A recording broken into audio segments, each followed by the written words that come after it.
Et bonjour à tous, je vous retrouve sur notre spot face à la mer. On avait vraiment une magnifique vue sur la pointe de Garchine. Alors je n'ai pas énormément filmé parce qu'il y avait beaucoup de vent ce jour-là. D'ailleurs les jours qu'on suivit aussi. Mais j'ai quand même fait pas mal de photos que je voulais vous partager parce que c'était vraiment un endroit assez agréable malgré le mauvais temps. On a quand même pu profiter. Surtout Gros Toutou, parce que pour le moment, il n'avait pas pu encore voir la mer. Forcément, il y avait beaucoup d'interdictions. Mais ici, lui et les enfants, ils ont pu profiter, parce que l'eau était quand même assez transparente. Elle était un petit peu froide quand même, mais ça les a pas découragés.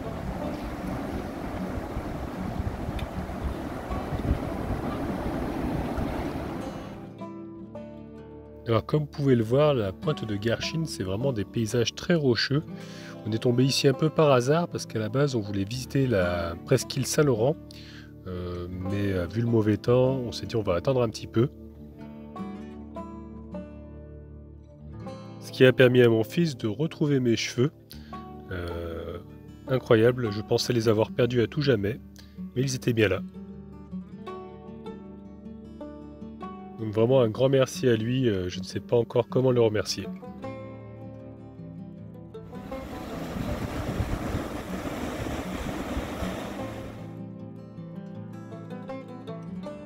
Le lendemain matin, toujours du mauvais temps, c'était même pire que la veille.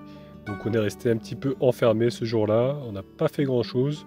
On a quand même profité pour faire un petit peu les devoirs, tout ça, et puis un peu de jeux vidéo.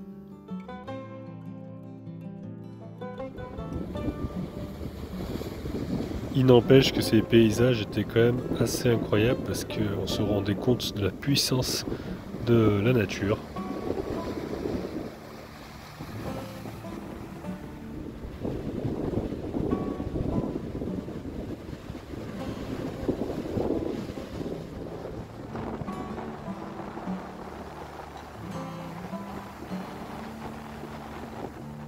Et cela m'a permis de faire quelques photos assez magnifiques.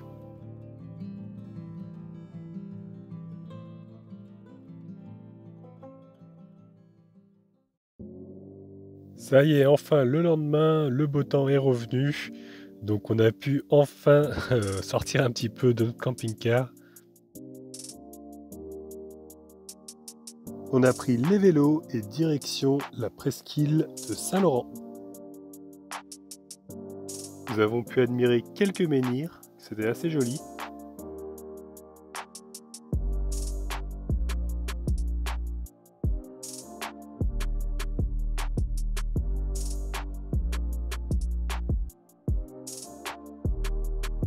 Gros Toutou était bien sûr venu avec nous, il avait fait déjà 5 km pour arriver jusque là, et franchement il suivait bien avec le vélo, bon après on roulait doucement.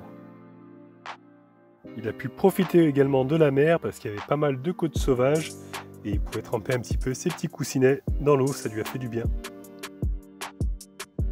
On avait un petit peu peur de se prendre la drage parce que c'est vrai que ça se couvrait par moments, donc c'était un petit peu mitigé. Juste en face, on avait la ville de Prospodé. Alors, je ne sais pas si on dit Prospodé ou Prospodeur. Je ne sais pas trop comment ça se prononce, mais c'était assez joli aussi. Il y avait également des grandes étendues d'herbe. C'est ce que j'aime bien parce que c'était vraiment très sauvage. J'adore la côte quand c'est resté sauvage, sans que l'homme ait construit.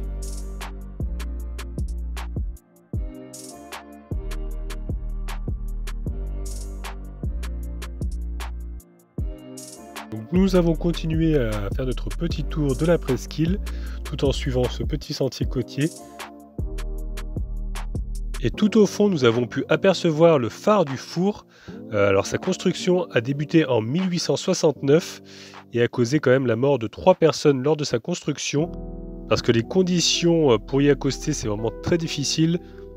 D'après un article du Petit Parisien, en 1899, il aurait été même foudroyé. D'ailleurs, il y a également un gardien qui est décédé en 1913 et 2 autres personnes en 1978 lors d'un ravitaillement. Mais depuis 1993, maintenant, il est complètement automatisé et il fait partie des monuments historiques depuis 2017. Voilà un petit peu ce que j'ai pu trouver concernant ce phare. Et puis là, nous sommes tombés ensuite sur une sorte de bunker. Alors là, j'ai pas trouvé d'informations par contre. Je pense que ça doit être un bunker ou ouais, des vestiges, je ne sais pas trop.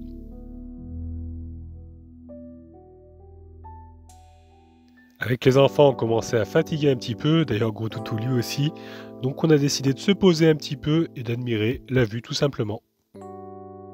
Et quelle vue les amis, on pouvait admirer juste en face l'île de York. C'était tellement agréable de se poser dans l'herbe, Gros Toutou lui était tout content aussi. Et en plus de ça, il a eu droit à de gros câlins.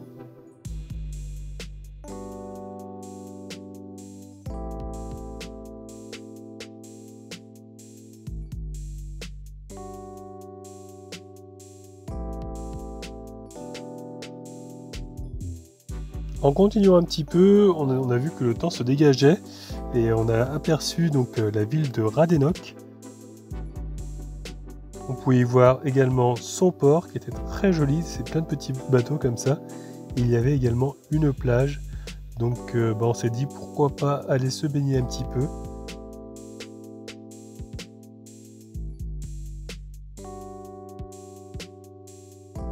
Et je crois que c'est la première fois que je vois de l'eau aussi transparente. On avait l'impression vraiment d'être dans un autre pays, genre la Polynésie par exemple. Et je peux vous dire que les enfants ne se sont pas fait prier pour aller dans l'eau, malgré qu'elle était un petit peu froide. Mais vu qu'il y avait le soleil, ça allait encore.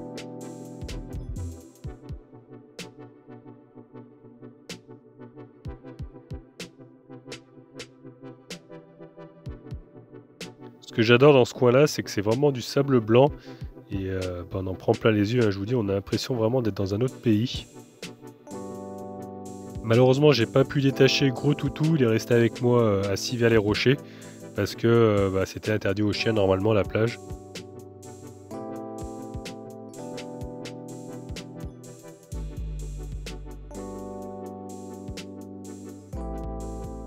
Et juste avant de repartir, parce que ça se couvrait, il y a un véhicule qui est arrivé, alors c'est un Renault, je ne saurais pas vous dire le modèle, mais il était vraiment très bien restauré. On a décidé quand même de continuer un petit peu à faire du vélo, à se balader. On est allé jusqu'à Argenton.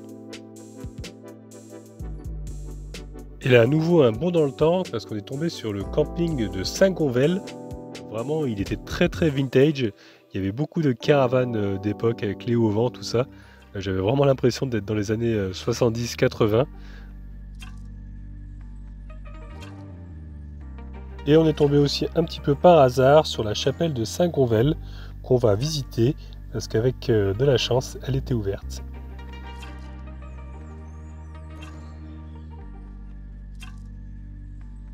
Je trouvais vraiment ce lieu très apaisant et en plus à l'intérieur de la chapelle, c'était très coloré, c'était très beau. Il y avait beaucoup de décorations par rapport aux marins. On retrouve beaucoup de bateaux justement accrochés dans les églises en Bretagne.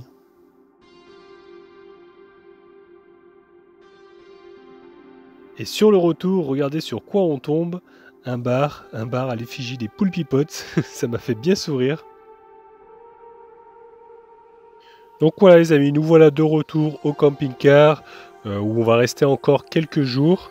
On va continuer à profiter un petit peu de cet endroit. D'ailleurs le soir même on a continué à aller voir la mer. Les enfants adorent la mer, adorent les rochers.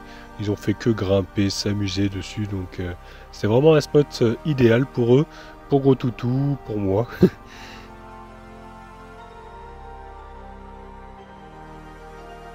Et donc quelques jours plus tard, après avoir bien profité de notre spot, franchement on a eu du mal à partir tellement on s'y sentait bien. Et on a décidé d'aller voir la côte de Granit Rose qui nous avait été recommandée. Mais ça, je vous le montrerai dans une prochaine vidéo.